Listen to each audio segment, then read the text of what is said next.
Some men find out their son has been lying to them for over a year, and they fall apart. They cry, they beg, they lie awake at 3 in the morning asking why. I am not that man. On my 70th birthday, my son shoved me in front of 40 people and called me a freeloader. In the house I built with my own 2 hands in 1987. He believed my mind was gone. He forgot something important. I spent 31 years as a structural engineer. I don't guess at foundations. I test them. And I had been testing his for a very long time. Welcome back. Get comfortable. And remember, the people in these stories had every chance to do the right thing. They just chose not to. If this is your first time here, hit that subscribe button. You're going to want to be here for this. My name is Walter Hayes Gotobed. I'm 70 years old. For 31 years, I was a structural engineer at Callaway and Marsh Engineering in Cleveland, Ohio. I built bridges. I designed load-bearing frameworks for buildings that are still standing today. My whole career was about one thing: making sure what you build doesn't fall. I retired 6 years ago, and I have lived in this house, the one I built with my own hands on the western shore of Lake Chagrin in Geauga County, for 37 years. My wife Eleanor picked the lot. She said the morning light off the water reminded her of her grandmother's kitchen. I didn't understand what that meant at the time. After 33 years of marriage, I did. Eleanor passed 4 years ago. Pancreatic cancer. 11 months from diagnosis to the end. I sold my stake in a small insurance company I had co-owned, quietly, without telling anyone, to cover the final medical bills. She never knew. I needed her to spend those last months thinking about the light on the water, not about money. There is a brass spirit level on the wooden shelf in my garage. Eleanor gave it to me the morning we laid the first brick of this house, September of 1987. It still works perfectly. I know because I check it. It was a Tuesday in early September when the story I'm about to tell you really began. Not a dramatic Friday, not even a moody Sunday. A Tuesday, the most unremarkable day the calendar produces. I was at the kitchen table with my first coffee, reading The Plain Dealer. The house smelled like old wood and the lavender soap Eleanor always kept by the sink. I never changed it. Damien and Renata were still asleep upstairs. They had moved in 14 months earlier, my son Damien, 43 years old, and his wife, Renata. Damien told me his business was going through a transition. I told him the guest room was ready. That's what fathers do. Renata came down first. She didn't say good morning. She poured herself a cup of my coffee, didn't ask, and stood at the counter, scrolling through her phone. She was wearing Eleanor's old cardigan, the blue one with the small wooden buttons. I had never mentioned it. I told myself it didn't matter. My old friend Roy Castillo stopped by around 9. Roy had borrowed my Black & Decker drill sometime in the spring of 2019. He was returning it. I looked at the drill. I looked at Roy. "Roy," I said, "that drill has been in your garage longer than some of your marriages." He didn't deny it. He poured himself a coffee, also without asking, sat down, and spent the next 20 minutes telling me about his new neighbor who was keeping chickens in a residential zone. I didn't mind. Roy was the kind of man who filled a quiet house with noise in exactly the right way. That afternoon, I was walking down the hallway toward the kitchen when I heard Renata's voice behind her bedroom door. She wasn't arguing. She was calm, almost businesslike. I caught 2 words before she noticed the floorboard creak beneath my feet and went silent. 2 words. "The petition." I stood there for a moment. Then I walked to the kitchen and refilled my coffee. I told myself it was probably nothing. A work thing, a neighbor dispute, something ordinary.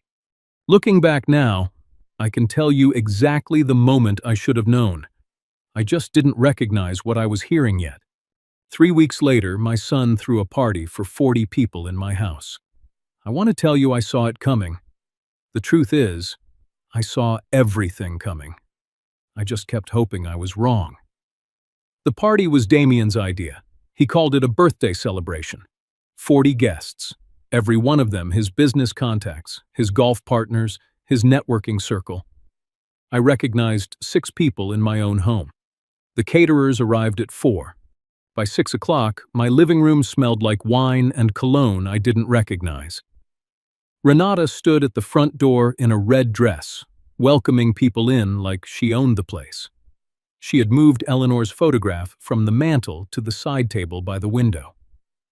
"More room for the centerpiece," she had said that morning. I didn't argue.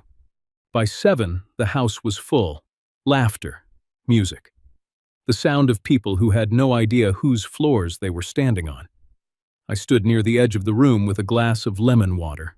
I don't drink. Haven't since Eleanor passed. I watched Damien work the room, shaking hands, laughing too loud, slapping backs. He was performing, and he was good at it. For one moment, just one, I saw the boy he used to be. The kid who'd wake up at 6 on Saturday mornings, pull on his boots, and follow me out to the construction site without being asked. He used to carry the spirit level like it was something precious.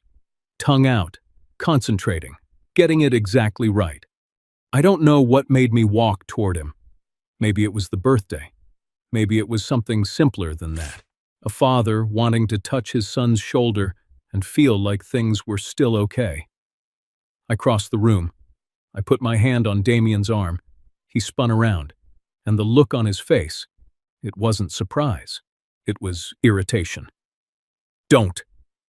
He stepped back, pushed my hand away, hard enough that I grabbed the back of a chair to steady myself. The group around him went quiet. "Don't do that," he said. His voice wasn't loud. It didn't need to be. "You are a guest in this house. Act like one." Someone laughed. I don't know who. I didn't look. The table went quiet, the kind of quiet where you can hear the ice melting in the glasses. I stood there for what felt like a very long time. Then I straightened up, set my lemon water on the nearest surface, and walked out to the front porch, alone. The lake was dark, a little wind coming off the water. The kind of night Eleanor used to call good sleeping weather. I sat down in the wooden chair I built in 1994, painted 4 times since then, never replaced. And I didn't think about the shove. I didn't think about the words. I thought about Eleanor. She would have come out here. She would have sat down without saying anything. And that would have been enough. Nobody came. 11 minutes later, I know because I counted, Roy Castillo pushed open the screen door. He sat down in the other chair. Didn't say anything for a while. Just looked at the water. Then, "You want me to leave too?" "No," I said. We sat there together until the music from inside faded to voices, and the voices faded to nothing. Not the shove, not the words, the 11 minutes. That was what I carried home that night. Before we go any further, I want to check in with you for just a moment. If you've been sitting for a while, sit up straight, roll your shoulders back, take a slow breath, get yourself a glass of water if you need one. We're going to be here together a little longer, and I want you comfortable. If this story is speaking to something you recognize, something you've felt before, hit that subscribe button right now. It costs you nothing. And it means we can keep bringing you stories like this one. All right, let's continue. After the guests left, I walked back through the living room. Renata was at the dining table, not cleaning up, not stacking plates. She was sitting quietly, going through a small stack of envelopes, the kind guests leave on the gift table. But these weren't addressed to me. I could see from across the room they were addressed to Damien, from names I didn't recognize, business names. She counted them slowly, methodically, the way someone counts something they've been expecting. Then she slipped them into her purse, looked up, saw me standing there, held my gaze for exactly 2 seconds, then went back to the table like I wasn't there. That night I sat at the kitchen table, 5:47 in the morning, coffee going cold in front of me. I wrote down 3 things I knew for certain, 3 things I suspected, and one question I didn't have an answer to yet. Why was Renata counting envelopes full of cash from Damien's business contacts at my birthday party? That question kept me up until sunrise. On the third morning, I called Roy. Roy picked up on the second ring. I told him what I had seen. Renata at the table, the envelopes, the way she looked at me. Roy was quiet for a moment. Then he said, "Walter, that man she took the envelope from, the heavyset one in the blue blazer, his name is Kellner. He's been doing deals with Damien for about 2 years now." "What kind of deals?" "The kind," Roy said slowly, "that nobody talks about at dinner." I called Simone Akebe the next morning. Simone had been my estate attorney for 11 years. She was the kind of lawyer who listened more than she talked, which, in my experience, is rarer than it should be. I told her everything, the party, the envelopes, the word I'd heard through the bedroom door. The petition. She didn't interrupt once. When I finished, she said, "Walter, give me 72 hours. While I waited, I started with what I could do myself. The first thing I did was check my email, not the account I used every day, the old one, the one I'd set up years ago specifically to receive bank statements electronically. I hadn't checked it in months. When I logged in, there was nothing. No statements, no notifications. Nothing since February. 8 months of silence. I called the bank's automated line and requested copies. 23 statements, all redirected 8 months ago to an address I didn't recognize, a Gmail account I had never created. I printed every page, put them in a blue folder, set the folder on my desk, locked the drawer. The second thing I did, I called Roy back. I asked him to think carefully. Had he seen anything else that night? He was quiet for a long moment. "There was something," he said, "earlier in the day, before the guests arrived." "Go on." "I saw Renata at the mailbox. She took out a white envelope, had a bank logo on it, Lakeview Community Bank. She looked at it, then put it in her bag. Not the mail pile inside. Her bag." I wrote down the name, Lakeview Community Bank. Underlined it twice. The third thing I did, I made a phone call that nobody in that house knew about. Dr. Carol Novak, neurologist, University Hospitals Cleveland, independent, no connection to Dr. Fiona Marsh, my family doctor of 12 years. I made the appointment for the following Tuesday. I told no one, not Damien, not Renata. Only Roy knew. I drove home from Roy's place the long way, through Chagrin Falls, stopped on the small bridge above the waterfall for about 14 minutes. The radio was on, WGAR country, some song about a dirt road and going home. Eleanor had always said country radio was too sentimental. "That's exactly the point," I used to tell her. I sat there until the song ended.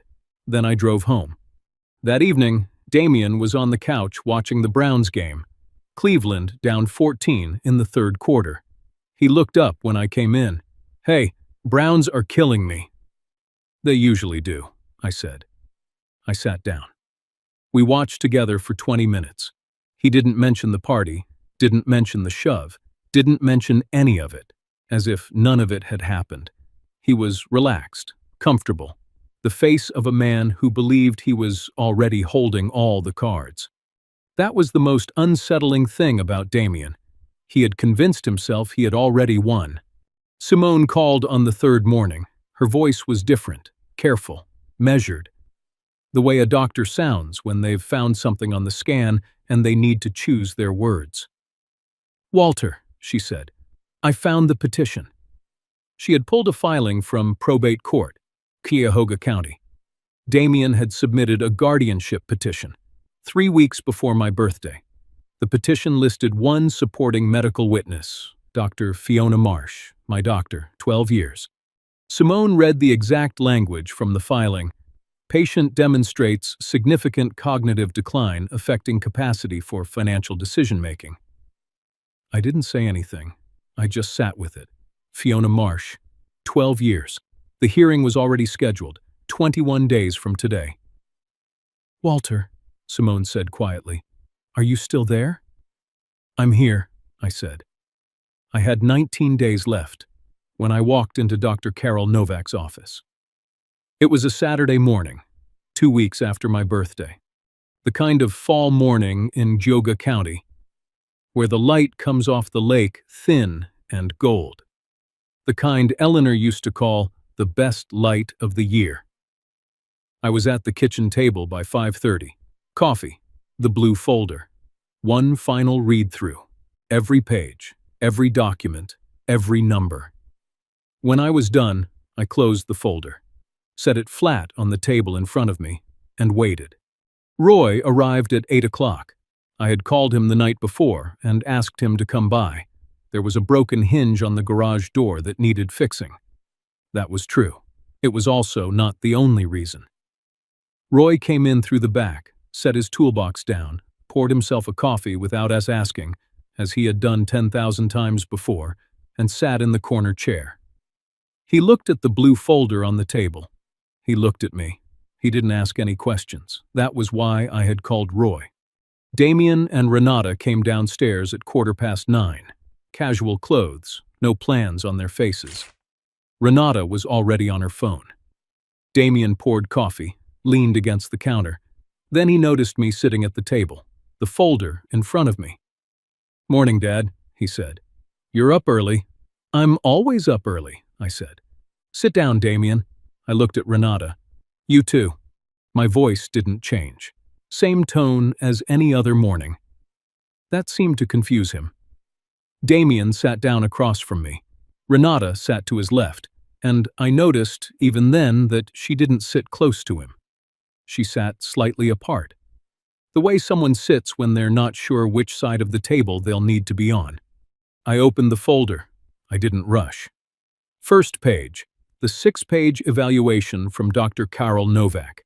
University Hospitals, Cleveland. Signed, dated, certified.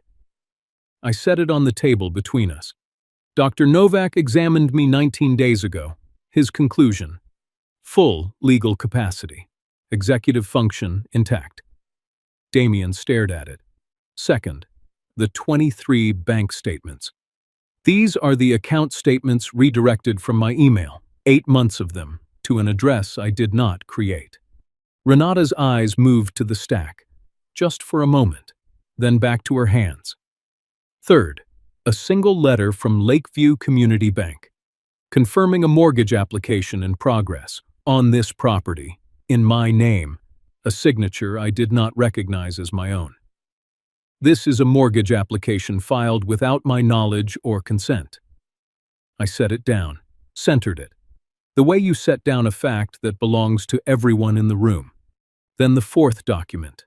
I placed it slowly.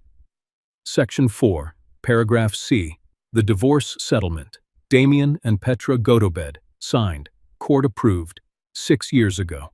Renata saw it first. I watched her face. She recognized it immediately, and she went very still. "This one," I said quietly, "I believe belongs to both of you." Damien read it. Read it again. The color drained from his face the way color drains from something that has been holding tension for a long time.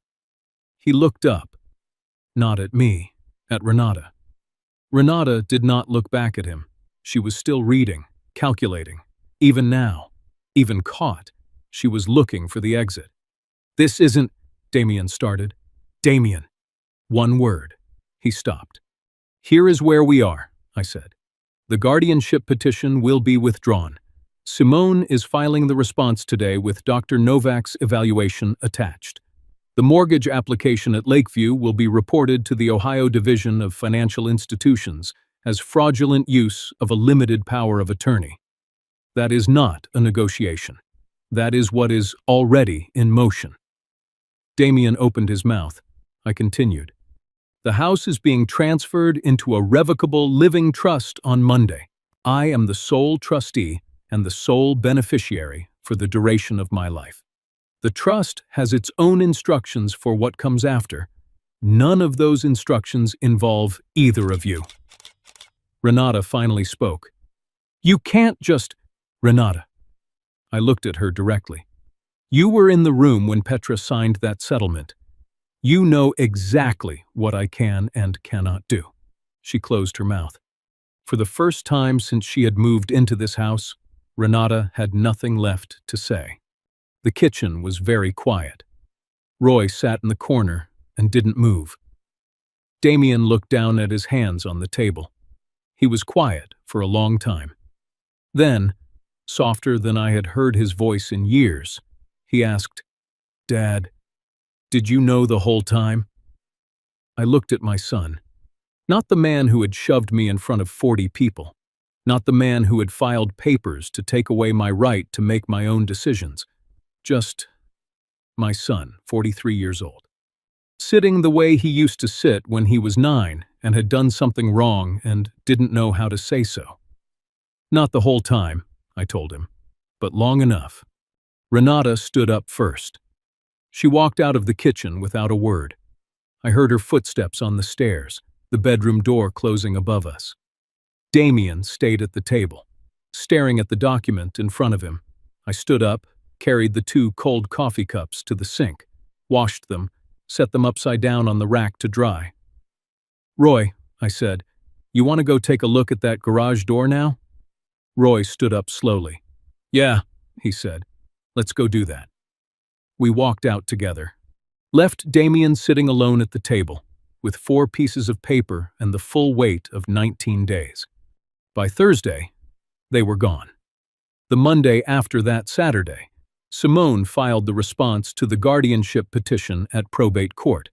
Dr. Karl Novak's full evaluation was attached. 6 pages. Signed, certified. The filing also included documentation that Dr. Fiona Marsh had met privately with Damien on 3 separate occasions before signing her medical statement, without my knowledge, without my consent. The hearing was canceled 4 days later. The petition dismissed. Tuesday morning, Simone reported the mortgage application at Lakeview Community Bank to the Ohio Division of Financial Institutions. Fraudulent use of a limited power of attorney. The bank froze the file immediately. Their legal department opened an internal investigation. I was told the process would take several months. I said I understood. I had time. Wednesday, I sat in Simone's office on Euclid Avenue and signed the Revocable Living Trust.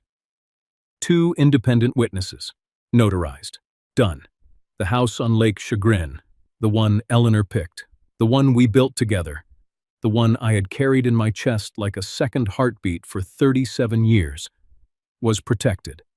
After I'm gone, 60% goes to the Alzheimer's Association. The remaining 40% funds a construction engineering scholarship at Cleveland State University, named after Eleanor Grace Gotobed. Simone looked up from the paperwork when I told her that last part. She didn't say anything. She just nodded once, the way people nod when words would only get in the way. Thursday morning. I stood at the kitchen window with my coffee. Damien's Toyota Camry was in the driveway. Renata came out first, 2 bags, moving quickly, not looking at the house. Then Damien. 1 suitcase. He walked to the car slowly, opened the trunk, stood there for a moment with his hand resting on the lid, just standing, not moving, the way a person stands when they're trying to remember something they know they're about to forget. Then he closed the trunk, got in the car, backed out of the driveway. I watched until the car disappeared around the bend in the road. Then I went and refilled my coffee. 2 weeks later, I got a text from a number I didn't recognize. A young woman named Cora. She had worked in Damien's office for 2 years. Damien had let her go the same week he left my house. No notice, no severance, no explanation. She had a 4-year-old son. She was looking for work and didn't know where to turn. Roy had given her my number. He knew her through the local youth soccer program where her husband used to coach. I read the message twice. Then I called Simone. 3 days later, Cora received a check from a small LLC, enough to cover 4 months of living expenses while she looked for a new position. No name on the return address, just a note inside with 3 referrals, engineering firms in Cleveland currently hiring, with specific contact names at each one. I didn't tell Roy. I didn't tell anyone. Some things don't need an audience. 3 weeks after Damien left, my phone rang. Unknown number, Ohio area code. I almost didn't answer. "Mr. Gotobed," a woman's voice, quiet, careful. "My name is Petra." I sat down. "I know I have no reason to call you," she said. "Simone Achebe gave me your number. I wanted you to know that I'm sorry. Not for the clause. That clause was the only thing I had left to protect myself. But I'm sorry you had to use it." I looked out the window at the lake. "Petra," I said, "you have nothing to apologize for." A pause. "Do you know how he's doing?" I thought about that for a moment. "No," I said honestly, "but I left something for him before he drove away." "What did you leave?" she asked. I looked at the kitchen table, at the spot where the blue folder had been, where 4 pieces of paper had ended 19 days of quiet work. "Something he can use," I said, "if he chooses to." There was one thing left. One thing I still needed to tell you, about what was inside that envelope that I left on Damien's kitchen table, the morning he drove away. 3 weeks after Damien drove away, I woke up before the sun, same as always. I made coffee, the same medium roast from the small shop in Chagrin Falls that Eleanor found in 2003. I have never changed it. I carried the cup out to the front porch, sat down in the wooden chair. The lake was perfectly still. A thin line of pink at the horizon, the kind of light that arrives before anyone asks for it. 2 herons standing at the far bank, not moving.